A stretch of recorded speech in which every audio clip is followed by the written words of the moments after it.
ওই ভাঙাচোরা বাড়িটার পিছনে একটা পুকুর আছে, গাছপালায় ঘেরা।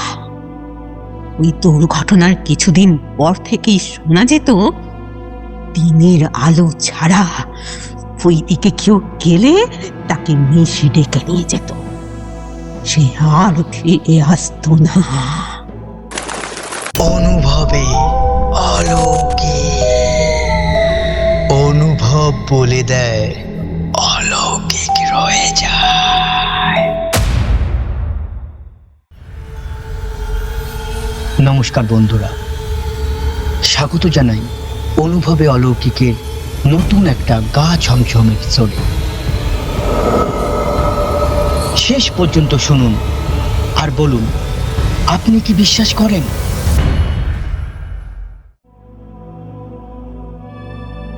আজকের ঘটনাটি আমাদের কাছে পাঠিয়েছেন মধ্যমগ্রাম থেকে চন্দনা দত্ত বিশ্বাস। ঘটনার সমস্ত উপাদান অপরিবর্তিত রেখে শুধুমাত্র উপস্থাপনার স্বার্থে কিছু চরিত্র ও জায়গার নাম পরিবর্তন করা হয়েছে।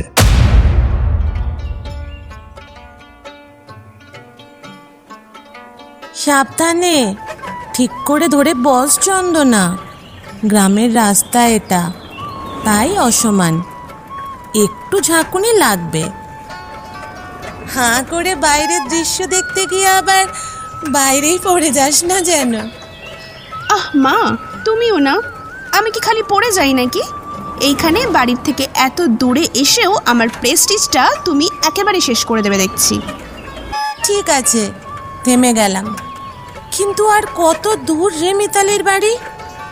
অনেকক্ষণ তো হলো, এই ভ্যানে বসে থাকতে থাকতে কোমর ধরে গেল। কি করে বলবো? আমি তো এই প্রথমবার আসছি মিতালি মাসির বাড়িতে। তুমি তো বলেছিলে স্টেশন থেকে বেশ কিছুটা দূরে, তাহলে আর একটু অপেক্ষা করো, ঠিক পৌঁছে যাব। আর রাস্তা ভুল হওয়ার চিন্তা থাকলে আবার একটা ফোন করে নাও মাসিকে। তাই করি, দাঁড়া।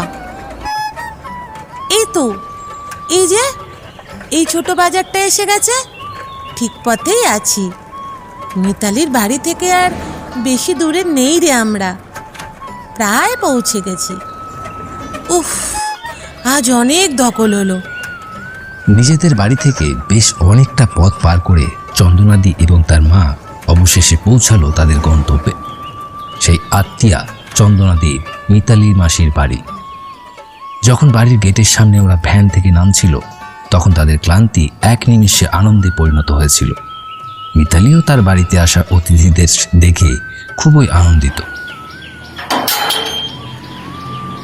আরে, তোরা এসে গেছিস? আয় মা, ওরা এসে গেছে।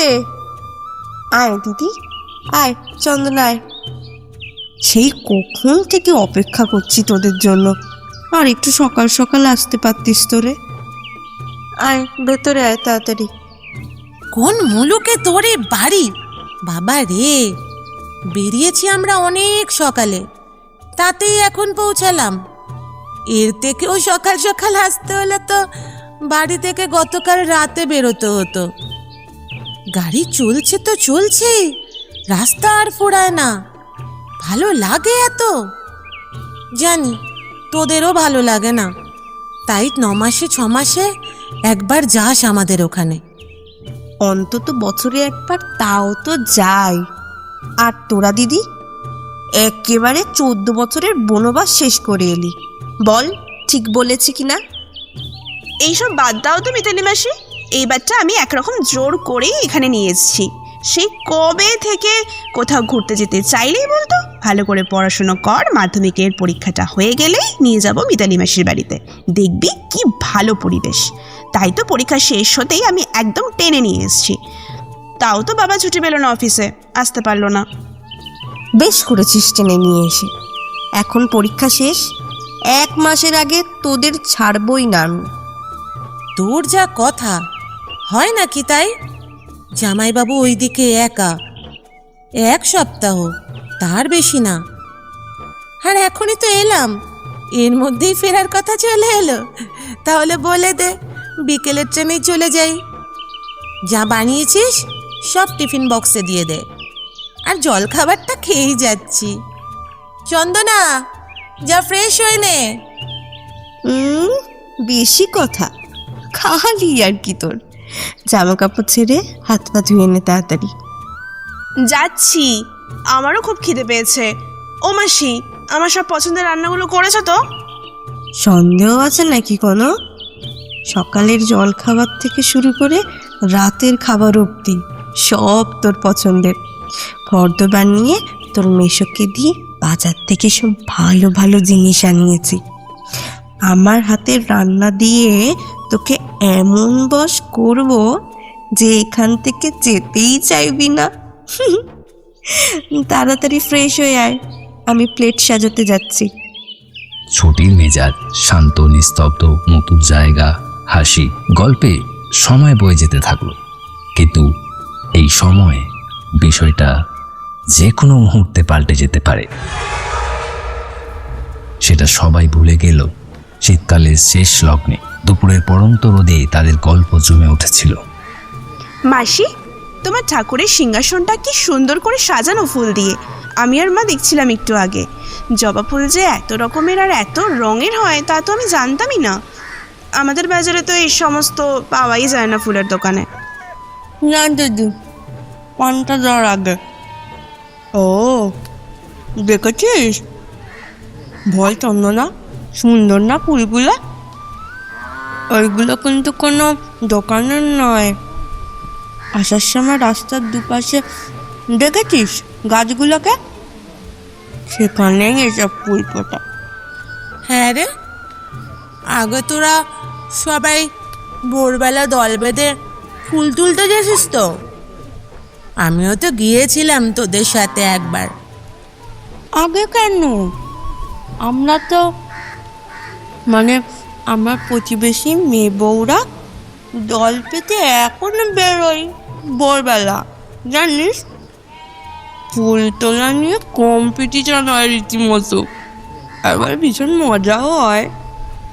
আমিও যাব তোমাদের সাথে, কালকেই যাব। আমার নেবে গো তোমরা? বলো না, নেবে তো? ভোরবেলা অন্ধকার থাকতে থাকতে বেরোতে হয়, কিন্তু ঘুম ভাঙবে তো তোর। এখানে ভোরবেলা ভালো ঠান্ডা থাকে। তুই যা শীত কাতুরে, আর শহুরে মেয়ে, পারবি যে তোদের সাথে?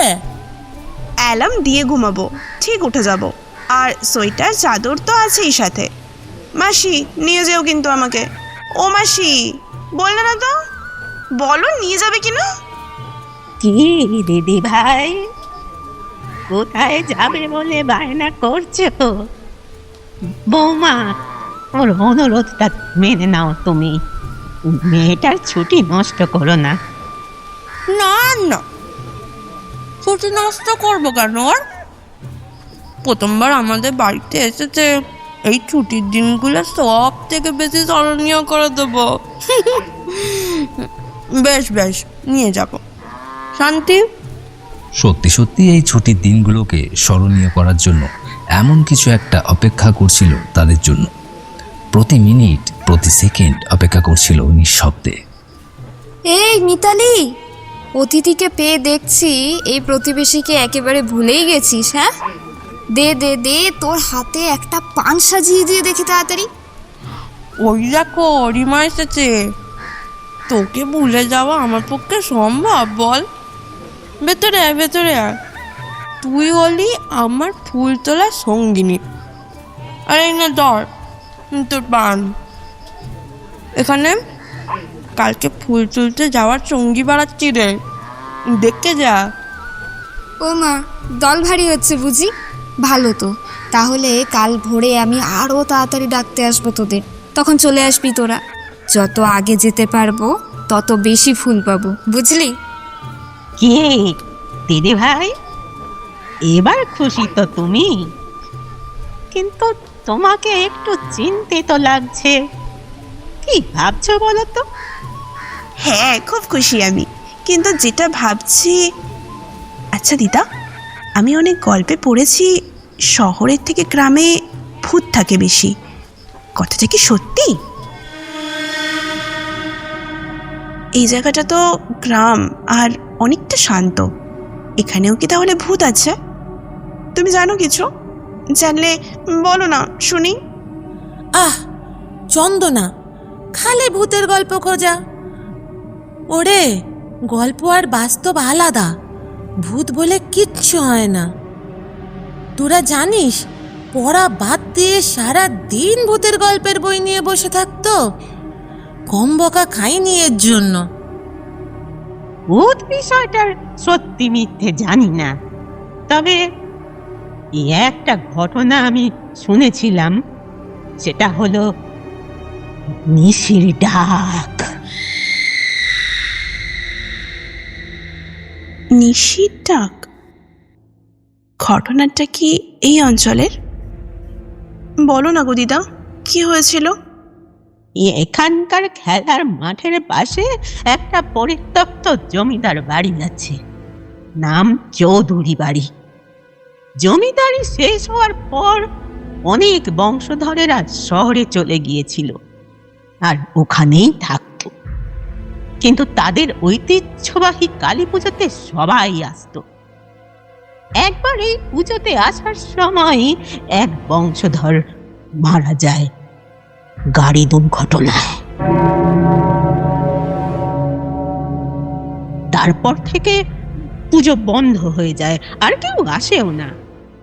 এসব অনেক দিন আগের কথা। যদিও ওই বাড়ির কেউ আজ আর বেঁচে নেই। ওই ভাঙাচোরা বাড়িটার পিছনে একটা পুকুর আছে, গাছপালায় ঘেরা। ওই দুর্ঘটনার কিছুদিন পর থেকেই শোনা যেত, দিনের আলো ছাড়া ওই দিকে কেউ গেলে তাকে নিশি ডেকে নিয়ে যেত।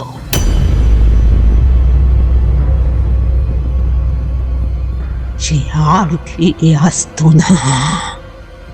নিশির ডাক কেমন গো দিদা? মানে কিভাবে ডাকে? বুঝবো কিভাবে কোনটা নিশির ডাক আর কোনটা মানুষের? নিশি যাকে ডাকে তার খুব পরিচিত মানুষের গলা নকল করে ডাক দেয় পিছন থেকে। প্রথমবার নাম ধরে ডাকার পর যদি কেউ পিছন ফিরে তাকায় এবং সাড়া দেয়, তাহলে তাকে টেনে নিয়ে চলে যায়। এর থেকে বাঁচতে হলে নির্জন, নিস্তব্ধ, বেশি রাতে যদি পিছন থেকে নিজের নাম শুনতে পাও, তখনই পিছন না ফিরে অপেক্ষা করতে হয়। নিশি 3 বার নাম ধরে ডাকে, তাতে সাড়া না পেলে চলে যায়। তুমি কি কখনো শুনেছো নিশির ডাক? না, কিন্তু এই নিশি অনেককে তাদের মৃত্যুর দিকে টেনে নিয়ে গেছে। ওই মাঠে বিকেলবেলা, মানে যখন প্রায় সন্ধে হয়ে আসছে, ঠিক সেই সময় খেলার মাঝে যদি কারুর খেলার বল ওখানে চলে যায় আর কেউ সেই বল ফেরত আনার জন্য গাছপালা ঘেরা ওই অঞ্চলে যায়, তাহলে সেও নিশির ডাকে সাড়া দিয়ে হারিয়ে যায়। যারা অপঘাতে কম বয়সে মারা যায়, তাদের একাকী আত্মা নিশি হয়ে মানুষদের ডেকে নিয়ে যায়। আর সেই ডাক হয় সম্মোহনের মতো। সেই ঘোর কোনো সাধারণ মানুষের পক্ষেই কাটানো সম্ভব নয়। তাই খুব সাবধান। সবাই মনে করে এখানকার নিশি হলো সেই দুর্ঘটনায় মৃত্যু হওয়া চৌধুরী বাড়ির বংশধরের। কিরে চন্দনা, ভয় পেয়ে গেলি নাকি? ওরে ওইসব এখন আর নেই। গ্রাম হলেও তো দিনকাল সব আধুনিক হয়েছে। আগে আগে মানুষজন বা বাচ্চারা খেলতে খেলতে যাতে ওই ঝোপ জঙ্গলে না যায়, পরিত্যক্ত জায়গায় অসামাজিক কাজ না হয়, তার জন্য এইসব বলা হতো। ওখানে সাপ থাকতে পারে, সেটার থেকে বাঁচার জন্য এগুলো বলতো। তবে ওই দিকে গেলে দেখতে পাবি ওই পুকুরের ধারের গাছগুলোতে অনেক অনেক ফুল ফুটে থাকে, কেউ যায় না বলে। গাছেই থাকে, মাটিতে পড়ে থাকে, এত সুন্দর দেখতে লাগে, মনে হয় যেন ফুলের চাদর বিছিয়ে রেখেছে কেউ। কাল যাবি তো? সকালে দেখাবো তোকে। হ্যাঁ, সেটাই ভালো হবে। আর সেই জন্য আজ রাতে তাড়াতাড়ি খেয়ে ঘুমিয়ে পড়িস। আমি কাল ভোরে ডাকবো, দেরি করবি না কিন্তু একদম।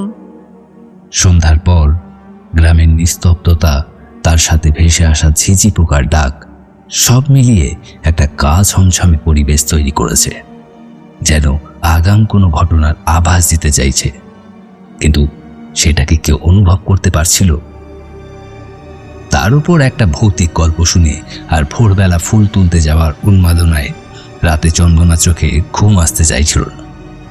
কিন্তু সারাদিনের ট্রেন সফরের ক্লান্তিতে চোখের পাতা দুটো কখন যে এক হয়ে গিয়েছিল সেটা চন্দনা খেয়াল করছিল না।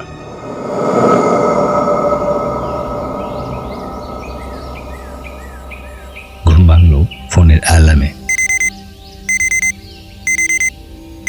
অ্যালার্ম বন্ধ করতেই তার কানে এলো, মিতালি, মিতালি, চন্দনা, ওঠ, বেরিয়ে আয়।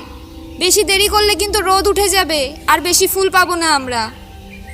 কই রে, এলি? এই না হলে কিন্তু আমি একাই চলে যাব এবার। দাঁড়াও রিমা মাসি, আসছি। মাসি চলো। এ কি, মাসি কোথায়? বিছানা হাতড়িয়ে আমি এক মুহূর্ত অবাক হয়ে গেলাম, আবার সাথে একটু ভয়ও করলো। বিছানা তো ফাঁকা। মা, ও মা, তোমার পাশে মাসি শুয়েছিল তো, কোথায় গেল? একটু আগে তো উঠে গেল, দেখ বাইরে আছে কি না। আর শোন, তুই ভালো করে চাদর গায়ে দিয়ে নিস, ঠান্ডা যেন না লাগে। আর সাবধানে গাছে হাত দিস, পোকামাকড় থেকে সাবধান কিন্তু। শীতকাল যাওয়ার সময় হয়ে এলেও এই রকম ফাঁকা জায়গায় ভোরবেলায় বেশ ভালোই ঠান্ডা রয়েছে। একটা চাদর গায়ে জড়িয়ে বাইরে এসে চন্দনা দেখতে পায় হালকা কুয়াশার মাঝে রিমা একা দাঁড়িয়ে আছে গেটের বাইরে, কিন্তু মিতালি কোথাও নেই। আয় তাড়াতাড়ি, মিতালি কোথায়? মিতালি কই রে? মাসি ঘরে নেই, বাইরে এসে দেখছি বাইরেও নেই। মা বলল একটু আগেই নাকি উঠে গেছে। তুমি দেখেছো গো? কই না তো।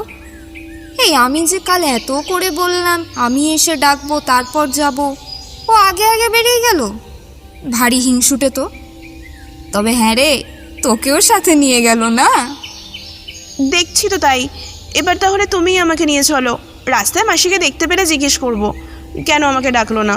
আর যা ফুল আমাদের ছাড়া তুলেছে সেইগুলো আমরা নিয়ে নেব। ভারী অদ্ভুত কিন্তু আমার মাসি। হ্যাঁ, সে না হয় ঠিক আছে, কিন্তু এই ব্যাপারটা তো একটু অদ্ভুত লাগছে আমার। না না, দেখ এইরকম তো এর আগে কোনো দিন হয়নি। যাকে যাক, চল আমরা বরঞ্চ গিয়ে দেখি কোথায় তার দেখা পাই। চল।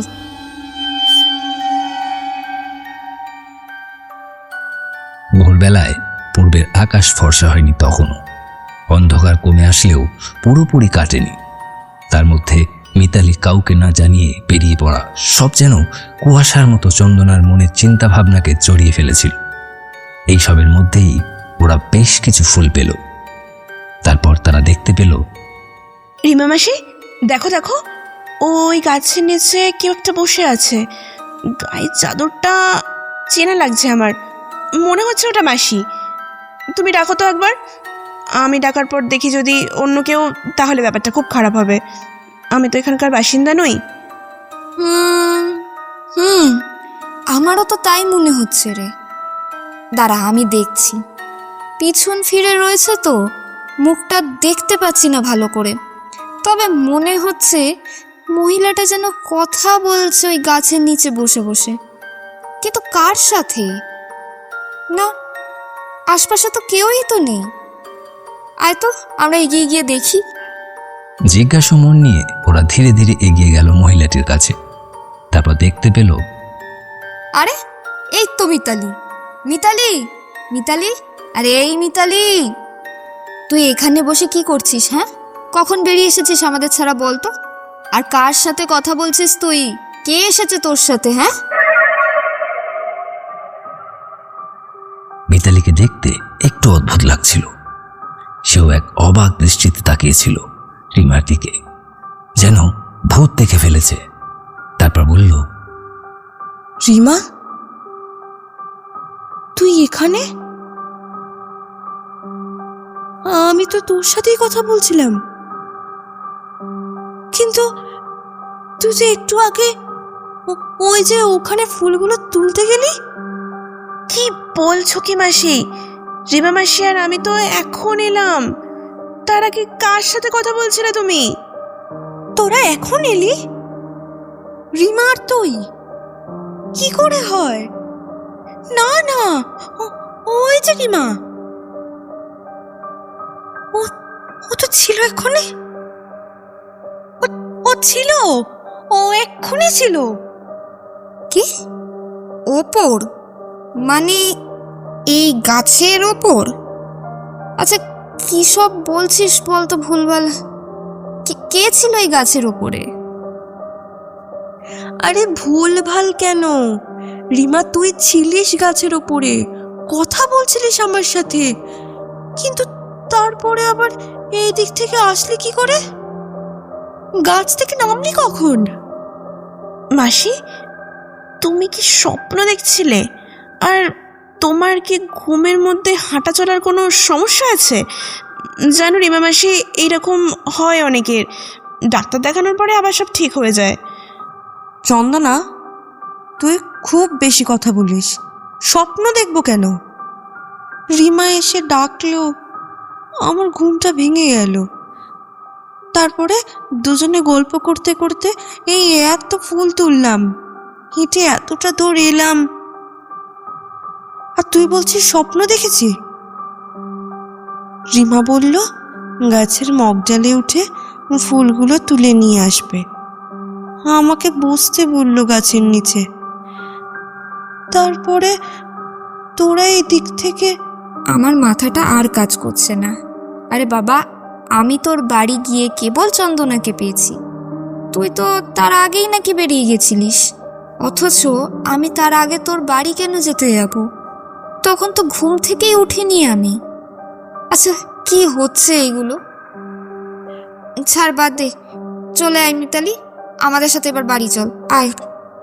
আর তখনই হঠাৎ করে চারপাশের পরিবেশ বদলাতে শুরু করলো, যেন কেউ রেগে গেছে চন্দনা ও রিমার আচমকা উপস্থিতিতে।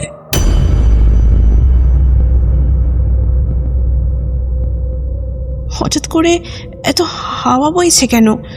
কি ঠান্ডা লাগছে, গায়ের চাদর একেবারে উড়িয়ে নিয়ে চলে যাচ্ছে। আর বাইরে থেকে লাভ নেই, যা পেয়েছি তা দিয়ে ভালো করে ঠাকুরকে সাজানো হয়ে যাবে। এবার বাড়ি চল, চলে আয় চন্দনা, আয়। মিতালিকে নিয়ে সবেমাত্র ওরা দুজন গাছের তলা থেকে সরে এসেছে, ঠিক তখনই গাছটার একটা বড় ডাল প্রচন্ড শব্দে ভেঙে পড়ে মাটিতে।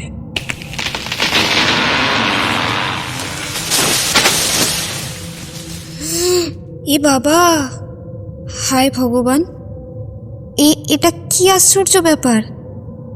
ঝড় তো হয়নি, সামান্য একটু হাওয়া দিয়েছে মোটে, শীতের হাওয়া, আর এইরকম হাওয়ায় এত বড় ডালটা ভেঙে পড়লো। ভাগ্যিস চলে এসেছিলাম আমরা ওখান থেকে, না হলে। এই দেখ দেখ দেখ, ঠিক মিতালি যেখানটাতে বসেছিল সেখানেই পড়লো ডালটা। আরে ও থাকলে তো মাথা ফেটে যেত একেবারে। সত্যি বলছি, এসব কি হচ্ছে আমি কিছুই বুঝতে পারছি না। কিন্তু কিন্তু এগুলো তো ঠিক না, কিচ্ছু বুঝতে পারছি না আমি মনে হয় বুঝতে পেরেছি কি হচ্ছে। ওই যে মাঠের ওই পাশের গাছগুলো কি সেই জমিদার বাড়ির পিছনের অংশ?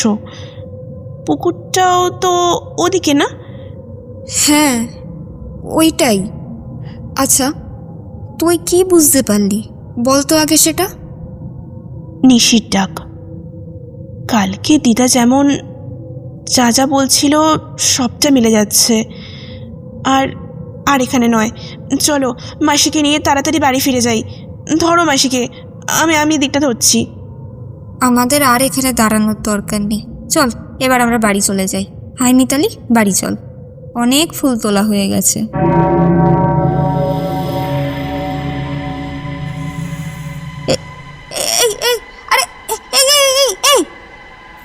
এ কি রে, তোর কি মাথা ঘুরে গেল? দাঁড়া দাঁড়া দাঁড়া দাঁড়া, এ কি অবস্থা? তোর গা তো একদম জ্বরে পুড়ে যাচ্ছে, তুই দাঁড়াতে পারছিস না একদম ঠিক করে। এই চন্দনা, ওকে ধর ভালো করে। হ্যাঁ, সাবধানে বাড়ি নিয়ে চল, দেখে দেখে। হ্যাঁ হ্যাঁ, সাবধানে পা ফেল। হ্যাঁ, এভাবে চল চল। ছাড় আমাকে, এখনো অনেক ফুল তোলা বাকি আছে। ওই গাছটার মগডাল থেকেও তো ফুল পাড়তে হবে। অপেক্ষা করছে সে, আমাকে যেতে হবে তার কাছে। যাব আমি, ছেড়ে দে, দাঁড়ে ডাকছে তো আমাকে।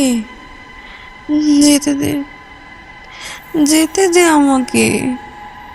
মাসির শরীর এতটাই জ্বরে দুর্বল হয়ে গেছিল মুহূর্তের মধ্যে, হাঁটতে পারছিল না, একদম অসংলগ্ন কথা বলছিল।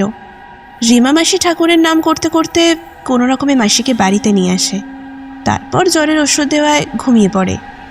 ততক্ষণে মা আর দিদাকে সবটা আমরা জানাই, আর স্বাভাবিকভাবে ওরা অনেকটাই ভয় পেয়ে যায়। মাসির ঘুম ভাঙলে তাকে সকালের সমস্ত কথা জিজ্ঞাসা করা হয়, কিন্তু সে একই কথা বলে যাচ্ছিল। তখন দিদা জিজ্ঞাসা করে, বৌমা, তুমি কি এর মধ্যে ওই চৌধুরীদের বাগানের দিকে গিয়েছিলে? একটু মনে করার চেষ্টা করো তো। 2 দিন আগে গিয়েছিলাম, ভোরবেলায়। ভিতরে যা জঙ্গল, তার জন্য সেখানে ঢোকার উপায় নেই। কিন্তু ওই এলাকারই বাইরের দিকে একটা ঝুমকো জবা ফুলের গাছ থেকে ফুল নিয়ে এসেছিলাম। এত ফুল ছিল যে লোভ সামলাতে পারিনি। হায় রে ভগবান, আরে এটা তোর ফুলের লোভ নয়, তোকে নিশি লোভ দেখিয়েছে। হ্যাঁ, নিশি আজ তোকে নিশি ডেকে নিয়ে গেছিল।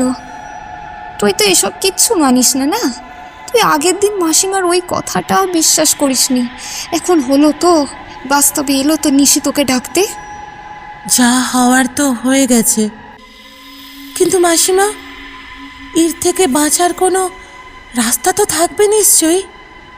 নিশি যাকে ডাকে তার নিশ্চিত মৃত্যু। ভগবানের অশেষ কৃপা, বৌমার কিছু হয়নি। সময় মতো দিদি ভাইরা পৌঁছেছিল বলে, কিন্তু নিশি যদি কাউকে নিয়ে যেতে না পারে তাহলে আবারও ডাকতে আসে। এবারও আসবে। লোকের বিশ্বাস, তুলসী পাতা গঙ্গার জলে ধুয়ে ঘরের চারপাশে রেখে দিলে নিশির থেকে রক্ষা পাওয়া যায়। আর বৌমাকে সর্বক্ষণ একটু নজরে রাখতে হবে, অন্তত দিন 3 যেন বাড়ির কেউ ডাকলেও বৌমা কোনোভাবেই সাড়া না দেয়, সেই দিকে একটু খেয়াল রাখতে হবে। আর তার সাথে আমাদের বাকিদেরও সতর্ক থাকতে হবে। হ্যাঁ, সেটাই বরং ভালো হবে। আর শোনো, তুলসী পাতা আর গঙ্গা জলের ব্যবস্থা আমি করে দেব, ওটা নিয়ে ভাবতে হবে না। কারুর ডাকে সাড়া দেওয়ার আগে একটু চুপ থেকে পরিস্থিতি বুঝে নেওয়া দরকার আমাদের। অন্তত 3 বার ডাকার পরে সাড়া দিতে পারলে ভালো। হয়তো অনেক সমস্যা হবে এই কারণে, কিন্তু তাও রিমা মাসির বিছানার চারপাশে গঙ্গা জলের ধোয়া তুলসী পাতা বিছিয়ে রেখে দিয়েছিল। দিদা ঠাকুর ঘরে রোজ বিকেলে একটা প্রদীপ জ্বালাতেন, এমনভাবে জ্বালাতেন যাতে সেটা সারা রাতে নিভে না যায়, যত নিশির ডাকের থেকে রক্ষা পাওয়ার জন্য। তবুও সেই 3 দিন রোজ ভোরে মাসি বলতো, ওই দেখ, ওরা বেরিয়ে পড়েছে। আমাকে ডাকছে, যেতে হবে এখনই, না হলে একটাও ফুল পাবো না। যেতে হবে, আমাকে যেতে হবে। সেই ডাক আমরা কেউ শুনতে পেতাম না, কিন্তু মাসি উতলা হয়ে উঠত। আমি আর মা সামলাতে পারতাম না। কিন্তু যখনই বিছানা থেকে নামার জন্য এগোতো, মাটিতে থাকা তুলসী পাতা দেখে আর নামতো না। ধীরে ধীরে শান্ত হয়ে ঘুমিয়ে পড়ত। 3 দিন এমন হয়েছিল, তারপর সব আবার স্বাভাবিক হয়ে গিয়েছিল। কিন্তু এর মধ্যে একদিন রিমা মাসি বলল, জানিস চন্দনা, আজ ভোরে কি হয়েছে? আজ ভোরবেলা আমি তোর গলা শুনতে পেয়েছিলাম। হ্যাঁ রে, তোর গলা, পরিষ্কার তোর গলা। একেবারে সাড়া দিতেই গেছিলাম, পারলে আমি সাড়া দিয়েই ফেলেছি। এমন সময় চুপ, একদম চুপ হয়ে গেছি। ওটা নিশির ডাকি ছিল, ঠিক 3 বার। অনেক অনেক কষ্টে নিজেকে আটকেছি রে। ওই ডাকটা একটা জাদুর ঘোরের মতো আচ্ছন্ন করে দিচ্ছিল আমাকে। মনে হচ্ছিল আর পারবো না মনে হয় নিজেকে ঠেকাতে। এবার সত্যি সত্যিই হয়তো ওই ডাকে চলে যাব আমি। কিন্তু ভগবানের দয়ায় আপাতত ঠিক আছি আমি। এরপর 1 সপ্তাহ পূর্ণ হলো আর আমার ছুটির মেয়াদও শেষ হলো মাসির বাড়িতে। মাসি ততদিনে পুরো স্বাভাবিক হয়ে গিয়েছিল, কিন্তু ভোরবেলা ফুল তুলতে যাওয়া বন্ধ করে দিয়েছিল। মানে ওই কাক ভরে যাওয়াটা যেত, কিন্তু আলো ফোটার পর সবাই একসাথে তখনই যেত। কিন্তু ভুলেও কেউ চৌধুরী বাড়ির কাছে আর যেত না। আমরাও ফিরে এসেছিলাম আমাদের বাড়িতে। কিন্তু মাসির বলা একটা কথা খুব সত্যি হয়ে গিয়েছিল। ছুটির দিনগুলো মাসি ও নিশির ডাকের জন্য এইভাবে আমার জীবনে স্মরণীয় হয়ে থেকে গিয়েছে। নিশি বা ভূত তারা কিন্তু বায়বীয় হয়। এক জায়গা থেকে অন্য জায়গা অনায়াসেই যেতে পারে, আর গ্রাম বা শহর তারা মানে না। তাই যেখানেই থাকুন, হঠাৎ নির্জন স্থানে নিজের নাম কোনো পরিচিতের কণ্ঠে শুনতে পেলে সাড়া দেওয়ার আগে অন্তত একবার একটু চিন্তা করবেন, সেটা সত্যিই আপনার কোনো পরিচিতের ডাক নাকি অন্য কারোর।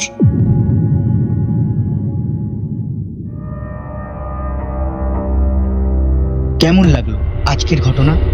আপনার ঘটনাও যদি আমাদের সঙ্গে শেয়ার করতে চান, তাহলে নিচে দেওয়া আমাদের অফিসিয়াল ইমেল অথবা হোয়াটসঅ্যাপ নাম্বারে আপনার ঘটনা পাঠিয়ে দিন। আপনার ঘটনা যদি আমাদের ভালো লাগে, আপনার ঘটনাও পৌঁছে দেবো আমরা হাজার হাজার মানুষের কাছে। ঠিক এই রকমই ভৌতিক ও দৈবিক ঘটনা শুনতে হলে আমাদের সঙ্গে থাকুন আর সাবস্ক্রাইব করে রাখুন আমাদের অফিসিয়াল ইউটিউব চ্যানেল অনুভবে অলৌকিক। এমন কিছু ঘটনা থাকে যেগুলো শেষ হয়ে গেলেও মনের ভেতর থেকে যায়। আজ এখানেই শেষ, দেখা হবে পরের কোনো নতুন অভিজ্ঞতার ঘটনা নিয়ে। ভালো থাকবেন, সুস্থ থাকবেন আর অজানাকে অবহেলা করবেন না।